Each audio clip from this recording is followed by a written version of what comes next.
오늘은 하나님의 백성으로 어떻게 살아가야 하는가라는 제목을 가지고 함께 말씀을 나누겠습니다. 우리가 예수님을 영접하고 신앙생활을 할 때 가지는 마음이 크리스천답게 살아야 된다는 부담은 있지만 어떻게 살아가는 것이 크리스천답게 살아가는 것인 줄 모르는 경우들, 또한 의문이 드는 경우들이 있습니다. 우리는 오늘 말씀을 통해 하나님의 백성으로 우리가 어떻게 살아가는가를 통해서 우리가 신앙의 자리에 그냥 머물러 있는 것이 아니라 신앙 성장의 자리로 다시 한번 나아갈 수 있는 우리 모두가 되기를 주님의 이름으로 소망합니다. 오늘 본문 1절에서 3절 말씀에 보면 베드로는 우리에게 이렇게 말씀해 줍니다. 우리 함께 읽겠습니다. 그리스도께서 이미 육체의 고난을 받으셨으니 너희도 같은 마음으로 갑옷을 삼으라. 이는 육체의 고난을 받은 자는 죄를 그쳤음이니 그 후로는 다시 사람의 정욕을 따르지 않고 하나님의 뜻을 따라 육체의 남은 때를 살게 하려 함이라.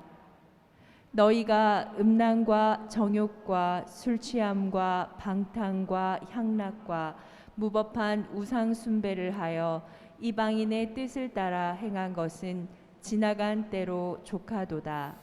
아멘. 예수님께서 십자가에 달려 돌아가신 이유는 여러 가지가 있지만 그 중에 하나는 죄와의 단절입니다.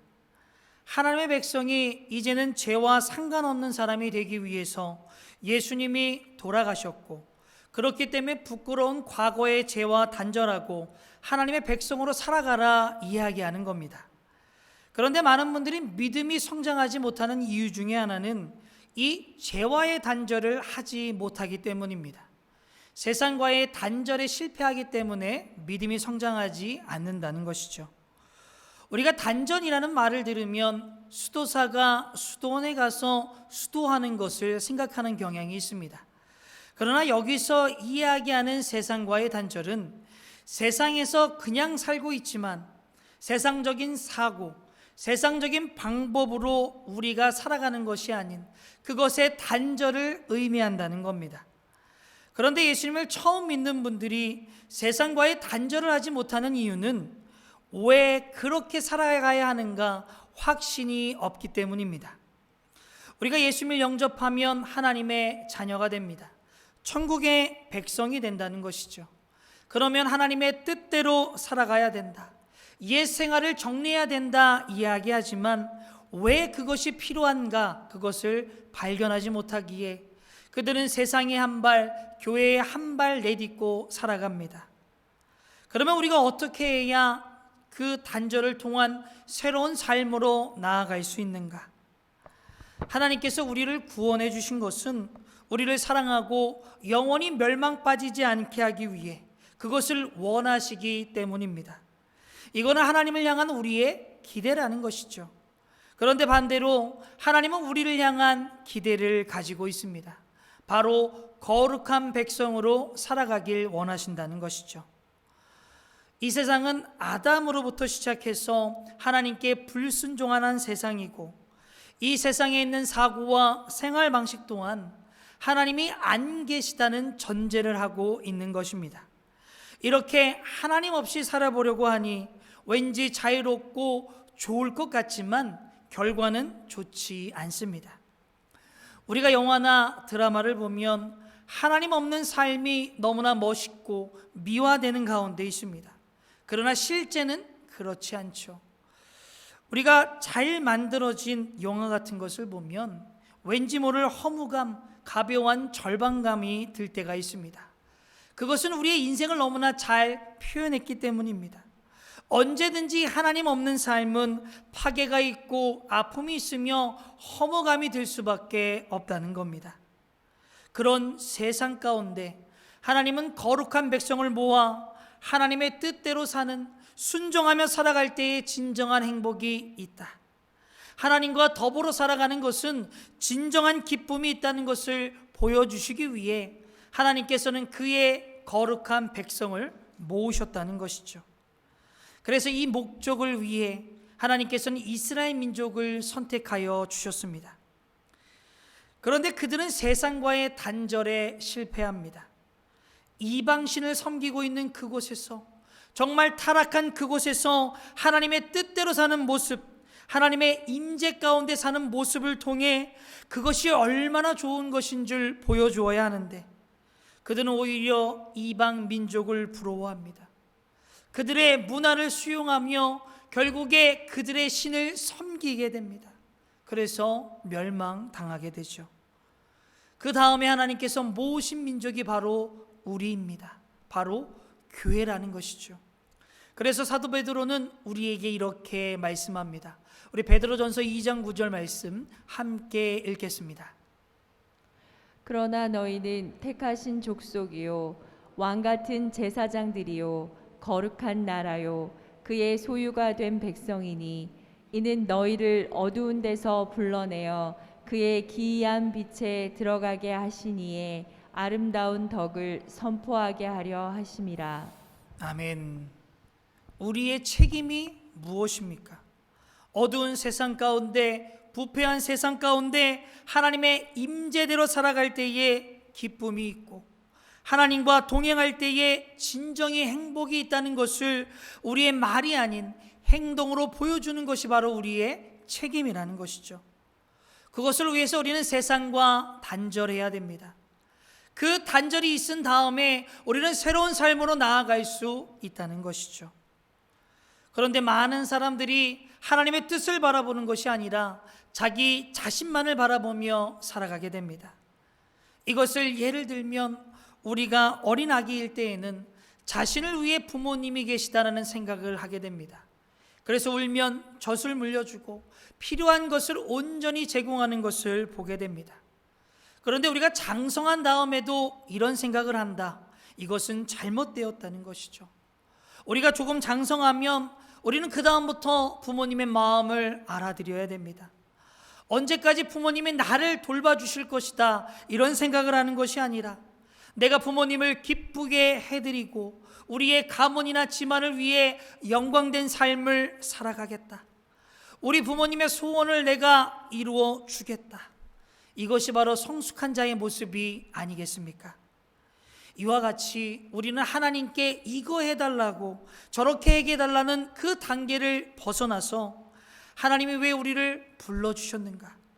이 어두운 세상 가운데 우리를 빛의 자녀로 삼아주시고 하나님께 순종하고 하나님의 임재 가운데 있으면 하나님의 기쁨과 행복을 우리가 맛볼 수 있다는 것, 세상 가운데 이것을 우리가 보여주어야 될 책임이 있다는 것을 알고 있어야 됩니다. 하나님의 부르심의 그 모습을 우리가 알아야 한다는 것이죠. 그것에서 멈추는 것이 아니라 우리는 그것을 행동으로 보여주어야 됩니다. 그렇기 때문에 우리가 이렇게 삶을 살아가기 위해 예수를 믿고 가장 먼저 해야 되는 것은 단절의 삶을 살아가는 겁니다. 하나님 앞으로 나아갈 때에 방해되는 것들이 있다면 그것을 끊어버리는 모습이 우리에게 있어야 한다는 것이죠. 그래서 우리가 주위에 믿음이 자라는 분들을 보면 이 끊음을 잘하는 것을 보게 됩니다. 이 끊음을 잘하는 분들이 믿음의 성장을 이룩할 수 있다는 것이죠. 그런데 매일 엉거주춤하게 그냥 있는 분들, 그냥 그대로 매일 살아갑니다. 언제까지 우리가 그렇게 살아가야 되겠습니까? 그래서 우리는 믿음 생활의 시작이 단절임을 깨달으시고 정말 하나님의 백성답게 그것을 끊으며 살아갈 수 있는 우리 모두가 되기를 주님의 이름으로 소망합니다. 그런데 우리가 이렇게 끊어라, 단전이라는 이야기를 하면 우리 마음에 두려움이 들 수 있습니다. 우리는 단절에 대한 두려움이 있다는 것이죠. 과거의 습관을 잘라버려라. 잘못된 만남들을 끊어버려라. 옛날에 살던 삶의 태도를 버려라. 바꾸려고 하니 우리가 두려운 겁니다. 그래서 4절 말씀에 보면 베드로가 이렇게 이야기하죠. 우리 함께 읽겠습니다.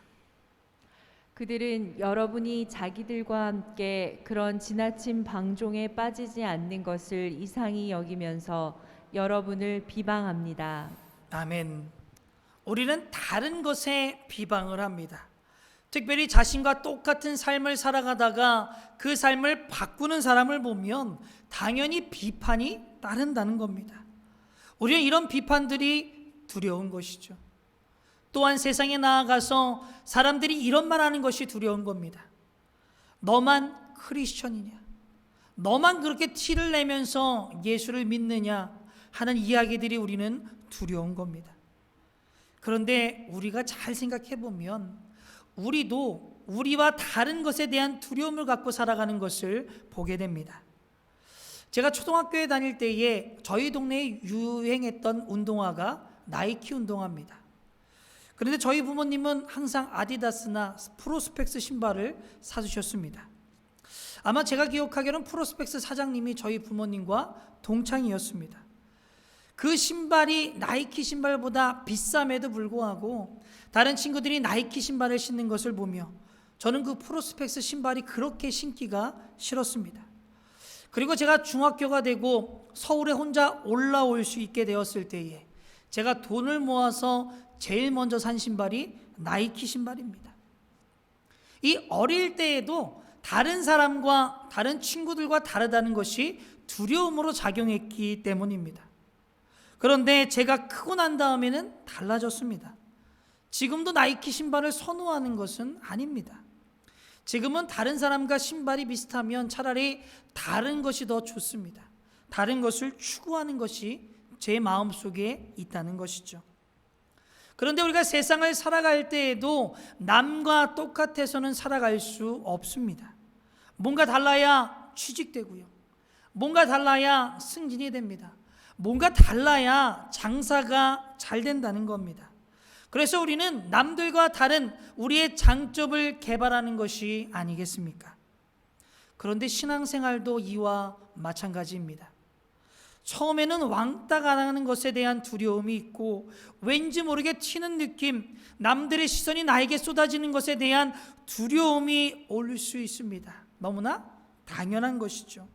그런데 우리가 자라나고 있다면, 믿음이 성장하고 있다면 그런 것들을 극복해야 되지 않겠습니까?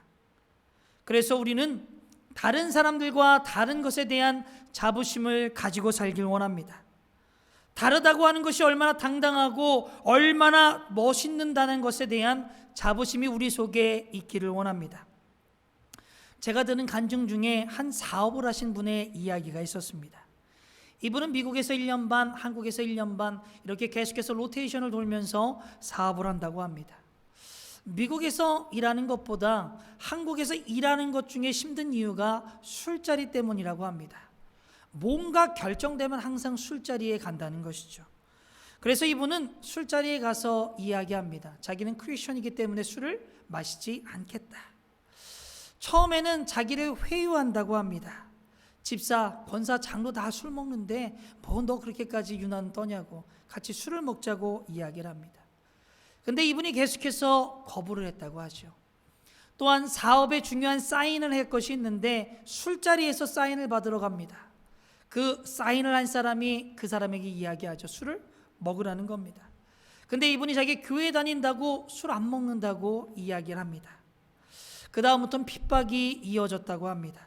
재수가 없느니, 술맛이 떨어지느니 술자리 오면 저 끝으로 가라고 이야기하며 그에게 핍박이 이어졌다고 합니다. 그런데 어느 정도 시간이 지나고 났더니 자기를 그렇게 핍박을 했던 사장이 자기를 부르답니다. 그러면서 이런 이야기를 했다고 하죠. 당신이 정말 예수 믿는 사람 같아서 당신에게 이 사업을 맡기겠다고. 그러면서 이야기하는 것이 술잔을 받는 집사, 권사, 장로 다 좋은 것 같은데 다 소용없다. 다 똑같아 하면서 비웃었다고 이야기를 합니다. 우리가 이 세상을 살아가면서 정말 어디에서 파워가 나타납니까? 바로 다르다 하는 것에서 나온다는 겁니다. 그래서 우리는 다르다고 하는 것에 자부심을 가지며 살아가시길 바랍니다.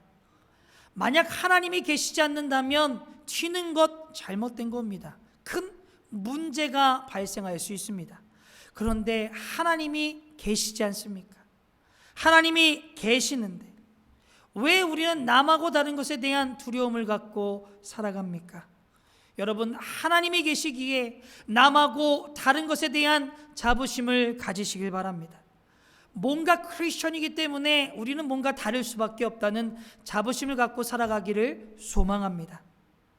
그런데 우리는 그 자부심 없이 마음에 두려움이 생기니 옛 생활도 아니고 새 생활도 아니게 살아갑니다. 이러지도 못하고 저러지도 못하고 왔다 갔다 하는 삶을 살아간다는 것이죠. 세상으로 가자니 우리 마음에 가책이 생깁니다. 또한 교회 안에 있자니 세상이 너무나 두려운 겁니다. 너무나 부럽습니다. 이리 갔다 저리 갔다 하는 것이죠. 언제까지 우리 이러고 살아야겠습니까? 이렇게 살면 믿음이 정말 재밌다라고 이야기하는 사람들의 이야기가 남의 이야기처럼 느껴지게 됩니다. 정말 우리도 믿음 생활이 재밌게 하기 위해선, 정말 기도 응답이 오고 행복한 삶을 살아가기 위해선 우리의 삶에 단절이 있어야 됩니다. 그냥 중간에 있으면 믿음 생활 자체가 끝까지 부담으로 남게 되는 겁니다. 우리가 지금 해야 되는 것이 무엇이겠습니까? 바로 단절의 삶입니다. 과거의 옛 사고, 옛 습관들을 단절하고 믿음이 자랄 수 있는, 정말 하나님 뜻 가운데 있으면 행복하다, 이런 고백을 할 수 있는 변화된 삶을 통하여 우리만 그런 삶을 누리는 것이 아닌 우리 주위에 선한 영향력을 끼침으로 교회 다니는 사람은 뭔가 다르구나, 정말 그들에게 그것을 느끼게 해줄 수 있는 우리 모두가 되기를 주님의 이름으로 소망합니다. 우리가 이렇게 단절된 삶을 살아가고 그 다음에 성장하는 삶을 살아가기 위해서 우리가 해야 될 세 가지가 있습니다. 그 중에 첫 번째는 기도를 해야 합니다. 우리는 기도를 해야 한다는 것이죠. 저는 이것을 다른 말로 우리 크리스천이라면 기도에 게으르지 않으시기를 바랍니다. 기도에 게으르지 말아야 됩니다. 오늘 보면 7절 말씀에 보면 이렇게 이야기합니다. 우리 함께 읽겠습니다. 만물의 마지막이 가까이 왔으니 그러므로 너희는 정신을 차리고 근신하여 기도하라. 아멘. 정신을 차리고 근신하여 기도하라. 이것은 기도에 게으르지 말라고 이야기하는 겁니다. 우리가 크리스천이 되면 기도해야 된다는 것은 누구나 다 알고 있습니다. 그러나 왜 기도를 해야 되는가 모르는 분들이 있는 것 같습니다. 이 모르는 분들이 삶에 나타나는 행동이 뭐냐? 바로 기도가 의무라고 생각을 하는 겁니다. 그러니까 기도하는 것 재미가 하나도 없다는 것이죠. 그런데 우리가 기도하는 이유는 근본적인 의미에서 하나님의 성품과 관련이 있습니다. 첫 번째, 우리가 기도해야 되는 이유는 하나님께서 우리를 사랑하시기 때문입니다. 하나님께서 우리를 사랑하십니다. 우리가 누군가를 사랑하면 그 사람과 함께 있고 싶습니다. 하나님이 우리를 사랑하시기 때문에 우리와 함께 하기를 원하신다. 그것이 나타나는 것이 바로 기도라는 것이죠. 그래서 우리가 예전에는 기도가 의무라고 생각했을 때에는 기도가 너무나 힘든 겁니다. 기도 1분 하기도 너무 힘들다는 것이죠. 그러나 하나님께서 나를 사랑하신다. 그래서 정말 나와 함께 시간을 보내는 길을 원하신다는 것을 우리가 알기 시작하면 기도하는 것이 쉬워집니다. 기도하는 것이 즐거워진다는 것이죠. 그런데 혹시 우리 중에 기도가 너무나 힘들고 괴로운 분이 계시다면 그것은 바로 기도를 의무로 생각해서 그렇습니다. 하나님과 나와 시간을 보내는 시간이구나, 나는 생각에 전환이 있을 때에 우리는 기도가 편해질 수 있습니다. 그래서 우리는 하나님께 우리의 이야기를 하기 원합니다. 우리의 느낌을 이야기하시고 의심이 드시면 의심 그대로 이야기하면 됩니다. 하나님께 불평이 있으면 불평을 이야기하시고, 또한 기도 응답이 안 오면 기도 응답이 안 온다고 하나님께 말씀을 드리면 됩니다. 정말 우리가 필요한 것만 하나님께 이야기하는 것이 아닙니다. 그것은 안 친하다는 증거지 않습니까? 정말 하나님과 친밀하게 되기 위해선 우리의 필요한 것뿐만이 아니라 모든 것을 하나님께 이야기하기를 원합니다. 정말 싱거운 거 이야기하셔도 되고 가벼운 이야기를 하셔도 됩니다. 우리 느낌 그대로 하나님께 이야기하시면 된다는 거죠. 기도를 어렵게 생각하지 마시길 바랍니다. 쉽게 가장 편한 대상에게 이야기하듯이 하나님께 이야기하길 원합니다. 하나님께 우리가 이렇게 기도하는 이유는 우리를 사랑하시는 하나님이 계시기 때문입니다. 그분이 우리와 함께하기를 원하신다는 것이죠. 그래서 우리의 삶을 나누기를 원합니다. 이것이 바로 시작이라는 거죠. 하나님의 공동체가 무엇입니까? 바로 이런 삶을 나누는 겁니다. 계시록 말씀에 보면 이런 이야기가 나옵니다. 우리 계시록 21장 3절 말씀 함께 읽겠습니다. 내가 들으니 보좌에서 큰 음성이 나서 이르되 보라 하나님의 장막이 사람들과 함께 있음에 하나님이 그들과 함께 계시리니 그들은 하나님의 백성이 되고 하나님은 친히 그들과 함께 계셔서. 아멘. 우리가 마지막 때에 보면 하나님과 함께합니다. 이것이 바로 하나님께서 원하시는 공동체의 모습이라는 것이죠. 이것이 조금이나마 이 땅 가운데 나타나고 맛보는 것이 무엇이냐? 바로 기도의 자리입니다. 기도를 통해서 하나님이 원하시는 우리와 더불어 살아가는 공동체를 만들어갈 수 있다는 겁니다. 하나님이 우리를 사랑하시기에 우리는 기도하시길 바랍니다. 바로 그 기도의 자리가 우리가 성장할 수 있는 길임을 알고 항상 기도의 자리로 나아가는 저와 여러분이 되기를 주님의 이름으로 소망합니다. 그리고 우리가 기도가 필요한 두 번째 이유는 세상과 단절된 삶, 구별된 삶을 살아가기 위해서 내 힘으로 안 되기 때문입니다. 우리가 살아가다 보면 참 많은 유혹을 받게 됩니다. 그 유혹의 전제는 하나님이 안 계시다는 거죠. 세상의 가치관입니다. 이 얘기를 계속해서 듣고 보게 되면 나도 모르게 하나님을 부인할 수밖에 없다는 것이죠. 그래서 이런 세상 가운데 구별된 삶을 살아가기 위해서 필요한 것이 바로 이 기도입니다. 기도하는 사람은 다릅니다. 출애굽기에 보면 모세가 시내산에 올라가서 40일을 지내면서 계명을 받습니다. 그 모세가 시내산에서 내려올 때의 모습이 출애굽기 34장 29절 말씀에 나옵니다. 우리 함께 읽겠습니다.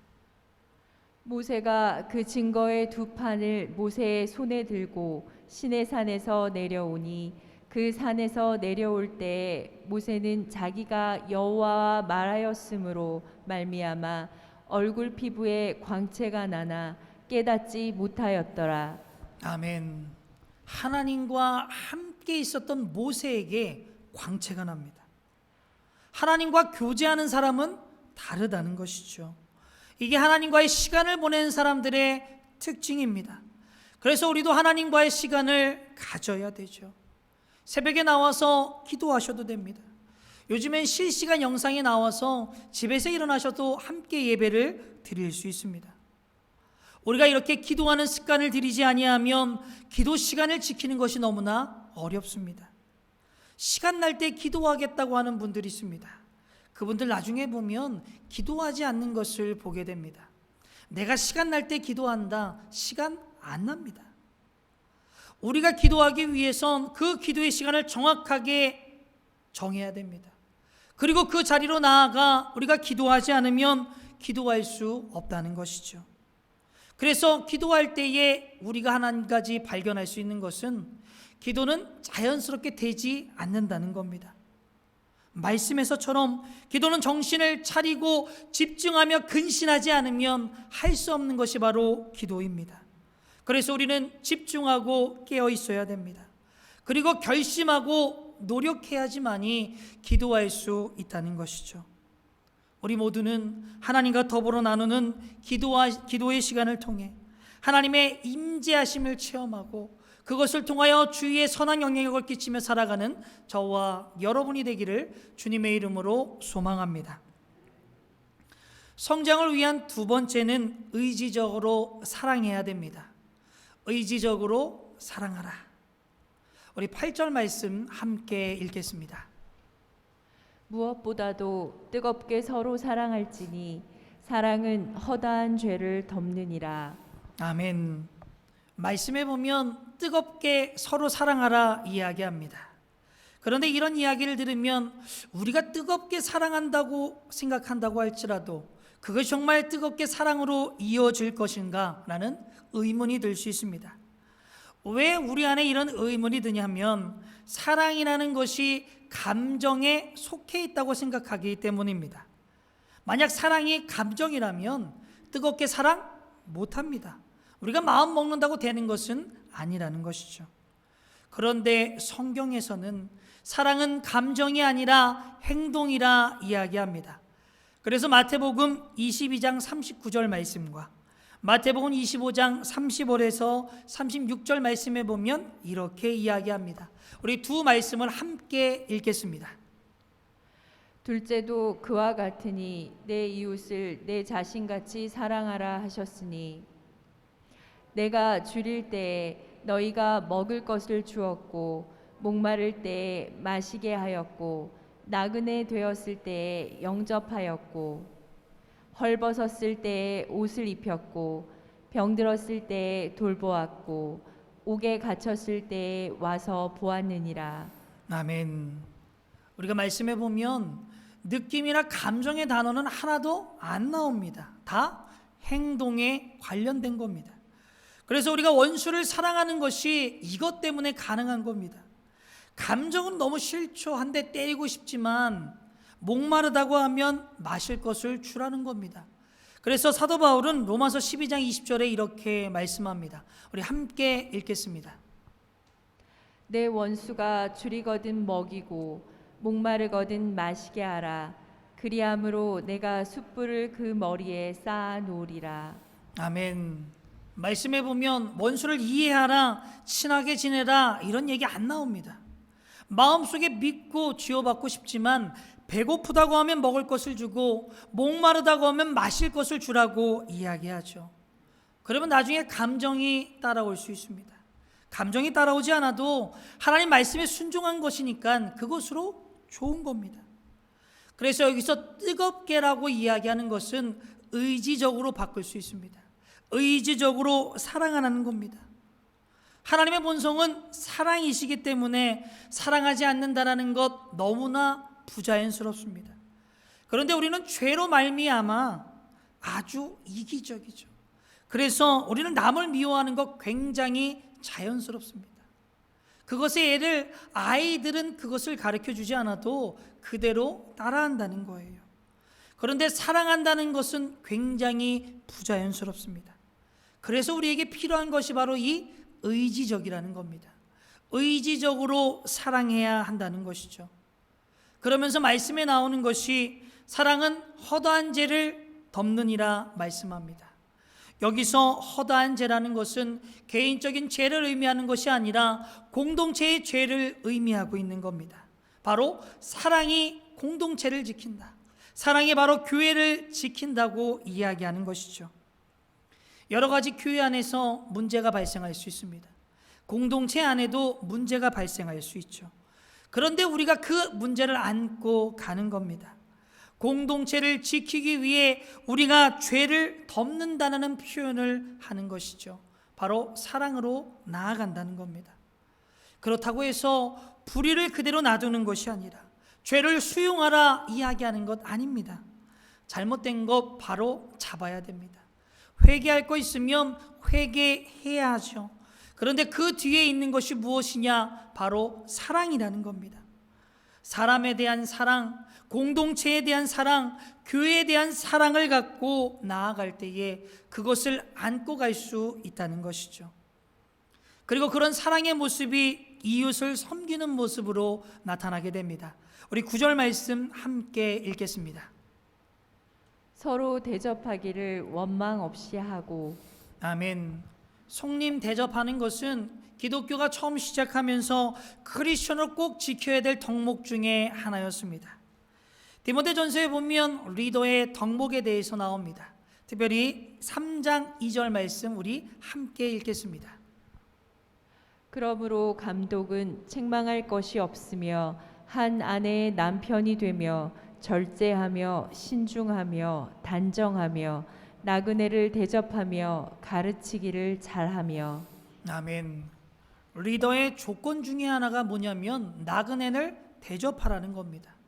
물론 그 당시에는 영관이라는 시스템이 없다라는 역사적 정황도 있지만 손님을 대접하는 것이 바로 사랑의 중요한 표현이라는 것이죠. 그래서 우리가 목장을 할 때 이게 집을 오픈한다는 것 바로 사랑의 표현입니다. 남을 섬기고 대접할 때에 우리의 믿음이 성장할 수 있습니다. 그렇다고 집을 오픈하는 것이 쉬운 얘기는 아닙니다. 여러 가지 어려운 점들도 있고 의지가 없으면 당연히 안 된다는 것이죠. 그런데 우리가 집을 오픈한다는 것은 우리의 집에서 예배가 이루어진다는 겁니다. 우리의 집에서 찬양이 흘러나오고 우리의 집에서 기도가 쌓인다는 것이죠. 이게 얼마나 큰 축복입니까? 우리는 이웃을 섬기는 모습을 통해 사랑을 실천하고 믿음의 성장의 자리로 나아갈 수 있는 우리 모두가 되기를 주님의 이름으로 소망합니다. 마지막으로 우리가 성장하기 위해선 은사를 활용해야 됩니다. 은사를 활용하라. 우리 10절 말씀 다 같이 함께 읽겠습니다. 각각 은사를 받은 대로 하나님의 여러 가지 은혜를 맡은 선한 청지기 같이 서로 봉사하라. 아멘. 말씀에 보면 누구나 다 은사를 받았다 이야기합니다.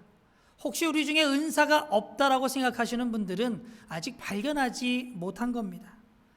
그 은사를 누가 주십니까? 하나님이 주십니다. 그럼 왜 주시는가? 우리의 사역 때문에 주시는 겁니다. 그래서 은사는 쟁취하는 것이 아니라 하나님께서 주시는 겁니다. 그리고 여기서 은사에 대해서 한 가지 더 알 수 있는 것은 다양한 은사를 주신다는 것이죠. 한 가지가 아니라 다양하다는 겁니다. 하나님께서 교회의 필요를 위해서 다양한 은사를 다양한 사람들에게 각각 다르게 주시는 겁니다. 그것을 가지고 서로 봉사하라 말씀하시는 것이죠. 그래서 은사는 나를 위해서 주신 것이 아니라 남을 섬기기 위해서 주신 것이 바로 은사라는 겁니다. 그래서 하나님께서 주신 은사를 우리가 어떻게 활용해야 되는가? 바로 하나님의 목적에 따라 우리가 사용하는 겁니다. 이것에 대해서 예를 하나 들면 우리가 돈을 벌기 위해서 하는 것 중에 하나가 펀드 매니저에게 돈을 맡기게 됩니다. 그러면 그 펀드 매니저는 뭘 해야 됩니까? 받은 돈을 불려야 됩니다. 까먹으면 절대 안 되죠. 하나님께서 우리에게 은사를 주셨습니다. 다른 말로 하면 맡기셨다는 겁니다. 그러면 우리가 어떻게 해야 됩니까? 그것을 잘 관리해야 됩니다. 그것의 목적에 맞춰서 사용해야 된다는 것이죠. 그것을 말씀해 보면 선한 청지기다 이야기하는 겁니다. 하나님께서 왜 나에게 그것을 주셨는가를 알고 그것을 활용하시길 바랍니다.